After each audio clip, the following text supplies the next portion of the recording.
and thus we cannot identify them. We have used the example of jokes which are logical with hindsight, but only with hindsight. The rules and methods cannot conjure the intuitive leap, but once we have arrived at the intuitive outcome, we may use them to explain it.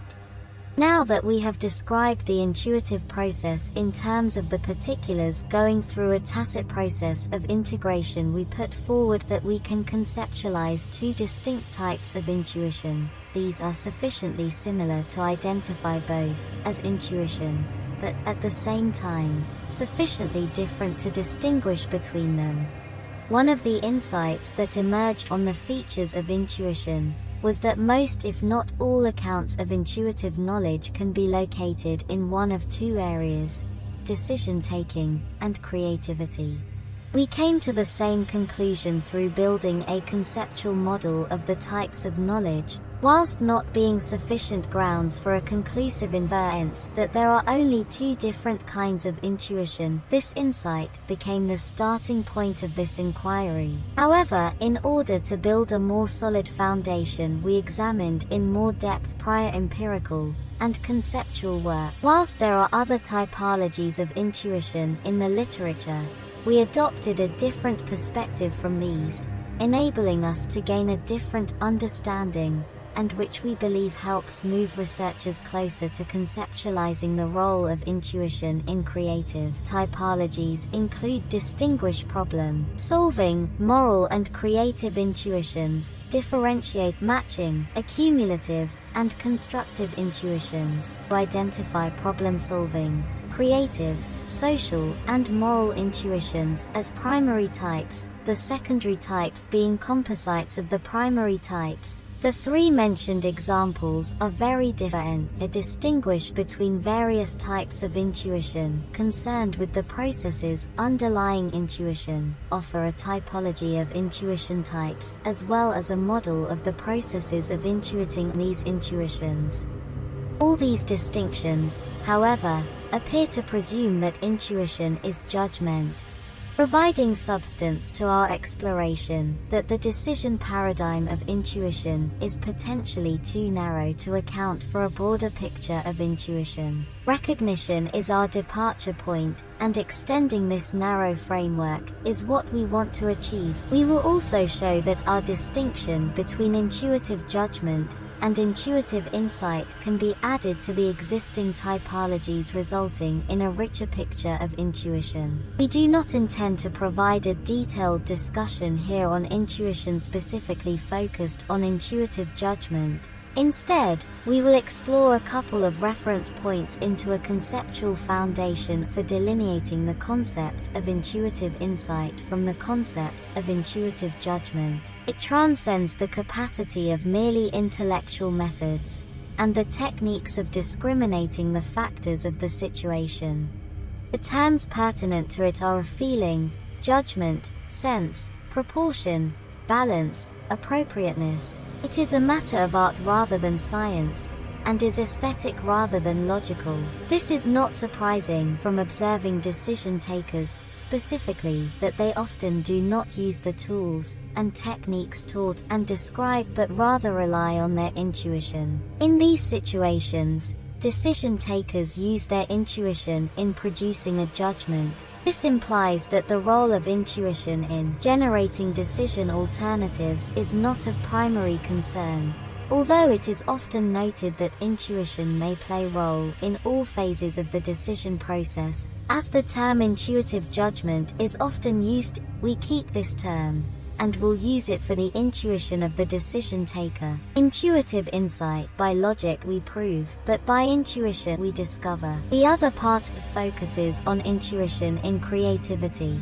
There seems to be a general agreement that intuition is a necessary component of creativity. At least, the creation of any great novum, new knowledge, appears to be based on intuition. We are inclined to believe that no significant creative result has been achieved in any other way than by means of intuition. Apart from notable exceptions, intuition in creativity is still viewed as judgment.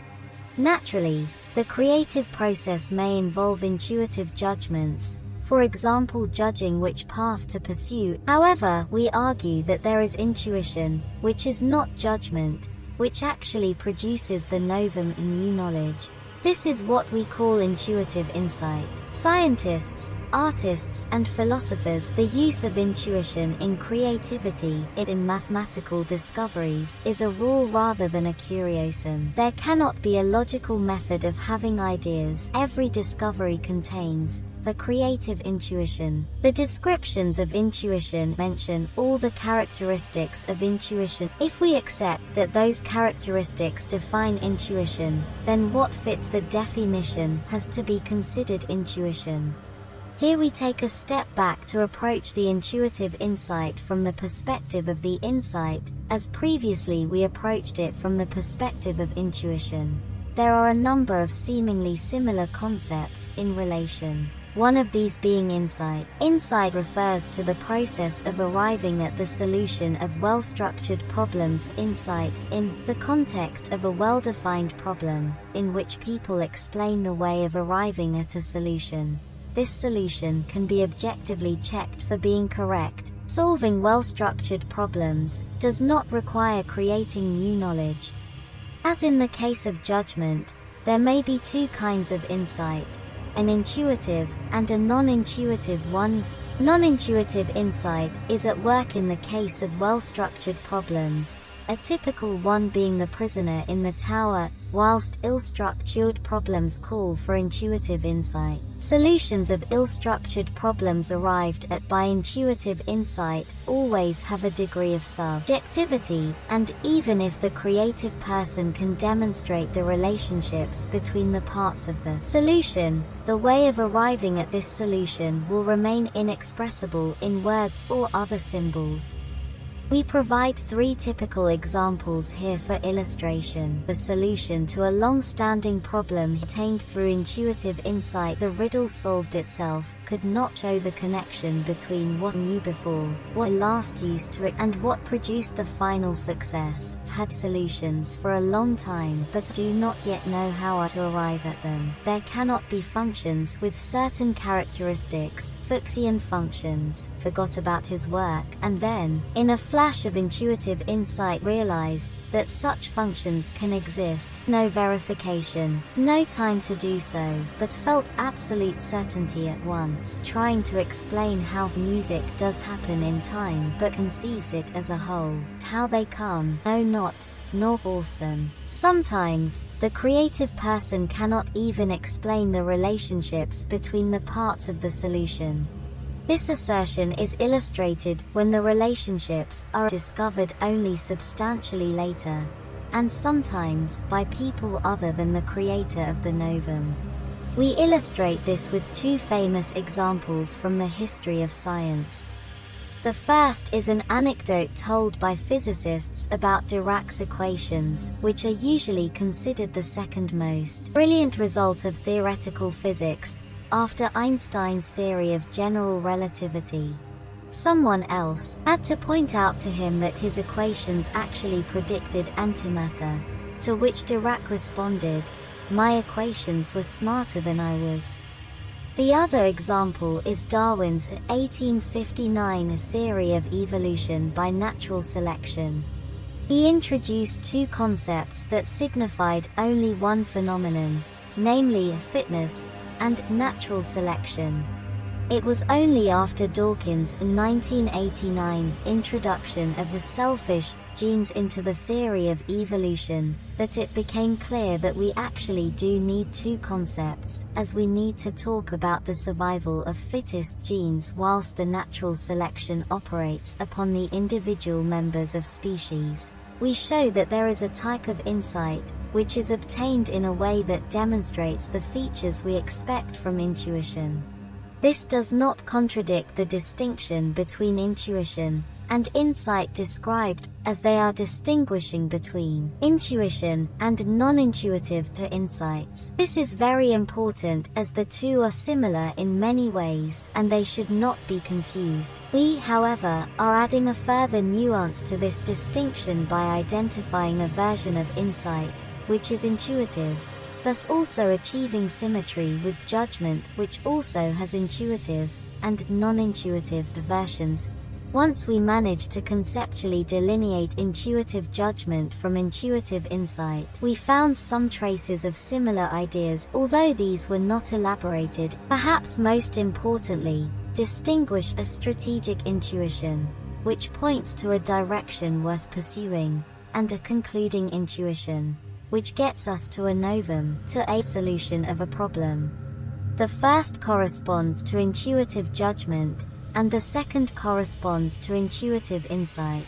Talks about intuition in decisions and problem solving, particularly example of mathematics to describe intuition in judging whether a solution is correct or an approach to problem can be fruitful, as distinct from intuition, which suddenly reaches a solution. Empirical studies identified 3 ways in which executives use intuition as an explorer to foresee the correct path to follow, which corresponds to intuitive judgment as a synthesizer and integrator, which comes close to intuitive insight, and as what might be termed eclectic, which is a combination of the previous 2. These 3 works mention uses of intuition, which come close to what we call intuitive judgment and intuitive insight. None of them delineates the 2. Ordinary intuition is not clearly specified, and sometimes it appears to be some sort of miscellaneous category. The distinction between expert intuition and a strategic intuition resembles the previously mentioned expert versus entrepreneurial intuition. While some explanations suggest that something similar to our distinction between intuitive judgment and intuitive insight, choice of category labels is very misleading. When we think of strategy, we normally relate it primarily to decisions. We use the same term with a meaning close to intuitive judgment. While we think that there is significant amount of interesting discussions, we see the distinction between intuitive judgment and intuitive insight as an additional dimension to existing typologies. We can have an intuitive moral judgment, classifying an action as good or evil, and we can also create a new moral value through intuitive moral insight.